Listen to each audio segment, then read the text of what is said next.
বিয়ের 3 মাস পর আমার স্বামী বিদেশে চলে যাচ্ছে আমাকে রেখে। মেন দরজা থেকে বিদায় দেওয়ার সময় আমার ননদ শাশুড়ি দরজার সামনে দাঁড়িয়ে ছিল। আমি লজ্জা শরম সবকিছু সরিয়ে আমি আমার স্বামীকে জড়িয়ে ধরে কাঁদতে লাগলাম। তখন আমার শাশুড়ি আমার মাথায় হাত বুলিয়ে বলল, কান্না করো না বৌমা, আমরা তো আছি। এই তো দেখতে দেখতে 2 বছর কেটে যাবে, তারপর আবির তো আবার দেশে চলে আসবে। আমার কান্না যেন থামছিল না। আমার স্বামী তখন আমার চোখের পানি মুছে দিয়ে হাত ধরে বলল, আমার মা, আমার বোন, আমার জীবনের সবকিছু, দয়া করে আমার মা বোনকে কষ্ট দিও না। আমার স্বামী এ কথা বলেই বাসা থেকে বের হয়ে গেল। তারপর আমি দরজার সামনে কান্না করতে করতে ফ্লোরে উঠে বসে পড়লাম। পরের দিন সকাল 7টা বাজে। আমি রুম থেকে বের হতেই তখন আমার শাশুড়ি আমার সামনে এসে রাগান্বিত হয়ে বলল, নামাজ রোজা তো পড়ো না, সকাল 7টা বাজে ঘুম থেকে উঠছো, তা নবাবজাদি আমাকে কি একটু চা নাস্তা দেওয়া যাবে? আমি আমার শাশুড়িকে বললাম, আম্মা গতকাল রাতে আমার খুব বমি হয়েছে, আমার শরীরটা খুব দুর্বল লাগছিল, তাই একটু শুয়েছিলাম। আপনি রুমে যান, আমি চা নাস্তা নিয়ে আসছি। আমার শাশুড়ি তখন বলে উঠল, এমন বমি আমাদেরও অনেক হয়েছে, তারপরও শ্বশুর শাশুড়ি ননদ তাদেরকে কখনোই অযত্নে রাখেনি। আর তোমার বিয়ে হয়েছে 3 মাস হয়েছে, এর মধ্যে অবহেলা শুরু হয়ে গেছে। আমি আর কোনো কথা না বলে রান্নাঘরের দিকে চলে গেলাম। আমার শাশুড়ি তার মুখ ভেঙচি মেরে তার রুমে চলে গেল। গ্যাসের চুলা জ্বালিয়ে চায়ের পাতিল চুলার ওপর রাখতেই তখনই আমার মাথার মধ্যে একটা চক্কর দিল। মাথা ঘুরে রান্নাঘরের ফ্লোরের উপরে পড়ে গেলাম। আমার পড়ে যাওয়া শব্দ শুনে আমার ননদ রান্নাঘরের দিকে চলে আসলো। ননদ চিৎকার দিয়ে আম্মা আম্মা করে ডাকলো। ডাক্তারকে খবর দেওয়া হলো। কিছুক্ষণের মধ্যে ডাক্তারও চলে আসলো। ডাক্তার তখন আমাকে ভালো মতো চেক করে মুচকি মুচকি হেসে বলল, খুশির সংবাদ, আপনি দাদি হতে চলেছেন। তখন আমার শাশুড়ির মুখেও হাসি ফুটলো আর ডাক্তার সাহেব চলে গেল। আমার ননদ তখন সাথে সাথেই তার ভাইয়াকে কল দিয়ে খবরটা জানালো। নানা হওয়ার খবর শুনে আমার বাবা সাথে সাথেই মিষ্টি নিয়ে আমার শ্বশুর বাড়িতে চলে এলো। আমার বাবার হাতে 1 প্যাকেট মিষ্টির বক্স দেখে তখন আমার শাশুড়ি বলল, মেয়ে সুন্দর বলে ছেলের জন্য বউ করে এনেছিলাম। আপনি তো বিয়ের সময়ও কিছু দেননি আর বিয়ের পরেও কিছু দেননি। আপনি কি 1 কেজি মিষ্টি এনে নাম করতে যাচ্ছেন? এই কথা শুনে আমার বাবা অপমান বোধ করলো। তারপরও মেয়ের শাশুড়ি বলে কথা। আমার বাবা মুচকি হেসে বলল, বিয়ান সাহেবা, আমাদের গ্রামের 1 কেজি মিষ্টি আপনাদের শহরের 10 কেজি মিষ্টির সমান হবে। খাঁটি ছানার মিষ্টি, খেয়ে দেখুন, অনেক মজা। তখন আমার শাশুড়ি বলল, এসেছেন যখন ড্রয়িং রুমে বসুন, আমি বৌমাকে পাঠিয়ে দিচ্ছি। বাপ মেয়ে মিলে এই মিষ্টিগুলো খেতে হয়তো বেশি সময় লাগবে না। আমার শাশুড়ির এই কথা শুনে আমার বাবা খুব কষ্ট পেলেও তারপরও আমার সাথে দেখা না করে বাবা গেল না। তাই বেহায়ার মতো ড্রয়িং রুমের ভেতরে ঢুকে বসে আছে। আমার শাশুড়ি আমার কাছে এসে বলল, তোমার বাবা এসেছে, মানুষের ন্যূনতম সম্মান বোধটুকু থাকে, তোমার বাবার তো দেখছি তাও নেই। 1 কেজি মিষ্টি হাতে আমার বাসায় ফকিরও আসে না। 1 কেজি মিষ্টি যেন আমার ড্রয়িং রুম থেকে বাসার ভিতরে না আসে।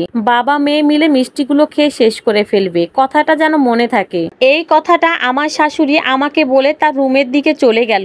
আমার শাশুড়ির প্রতিটার কথা আমার কলেজায় গিয়ে লাগলেও কোনো প্রতিবাদ করতে পারিনি, কারণ আমার বাবা গরিব। মুখ বুজে সব সহ্য করার পরে বাবার সাথে দেখা করার জন্য ড্রয়িং রুমে গেলাম। ড্রয়িং রুমে গিয়ে বাবাকে জড়িয়ে ধরলাম। তখন আমার বাবা কাঁদো কাঁদো গলায় বলল, মারে, আমার কাছে টাকা ছিল না, টাকা থাকলে তো তোর শাশুড়ির জন্য আমি 5 কেজি মিষ্টি নিয়ে আসতাম। আমি বললাম, তুমি কিছু মনে করো না বাবা, আমার শাশুড়ি এমনই। বাবা বলল, না না, আমি কিছু মনে করিনি, মেয়ের বাবাদের এরকম একটু একটু কথা শুনতেই হয়, এটা তো স্বাভাবিক। এমন সময় বাবার ফোনটা বেজে উঠলো। আমার বাবা ফোনটা রিসিভ করাতেই বাবা চমকে উঠলো আর বলল, কি বলছো? আচ্ছা, আমি এখনই আসছি। এই কথাটা বলেই বাবা কলটা কেটে দিল।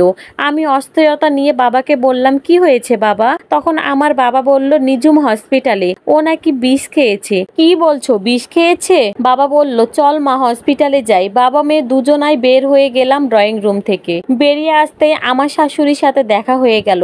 মা, আমাকে একটু হসপিটালে যেতে হবে, আমার ছোট বোন হসপিটালে। আমার শাশুড়ি বলল, কি হয়েছে আমাকে একটু খুলে বলো তো। মা, আমার ছোট বোন বিষ খেয়েছে। আমার শাশুড়ি হেসে বলল, নিশ্চয়ই প্রেম প্রীতি করে অবৈধ সম্পর্ক করে মা হতে চলেছে। যখনই ছেলেটা প্রত্যাখ্যান করেছে গর্ভের সন্তানকে, তখনই হয়তো তোমার বোন বিষ খেয়েছে। কেমন মেয়ে জন্ম দিলেন বিয়াই, আপনার মান সম্মান বলে তো কিছুই রইল না। আমার ঘরে যদি এরকম মেয়ে থাকতো তাহলে ছোটবেলায় মুখে লবণ দিয়ে মেরে ফেলতাম। বাবাকে এভাবে অপমানিত হতে দেখে আমি আর চুপ থাকতে পারলাম না। আমি উত্তেজিত হয়ে বললাম, আপনার ছোট মেয়েকে কেন মারেননি তাহলে? আমার শাশুড়ি চমকে উঠে বলল, কি বললে তুমি? আমার মেয়েকে মারতে যাব কেন? আমার মেয়ে তোমার বোনের মতো অবৈধ সম্পর্কে লিপ্ত হয়েছে নাকি? আমার বোন কিসের জন্য বিষ খেয়েছে আমি তা জানি না, কিন্তু আপনার মেয়ে কিসের জন্য বিষ খেতে চেয়েছিল সেটা আমি জানি। কি সব উল্টাপাল্টা কথা বলছো তুমি? আমি একটা উল্টাপাল্টা কথা বলছি না মা। আপনার মেয়ে অবৈধ কাজ করেছে কিনা তাও আমি বলছি না।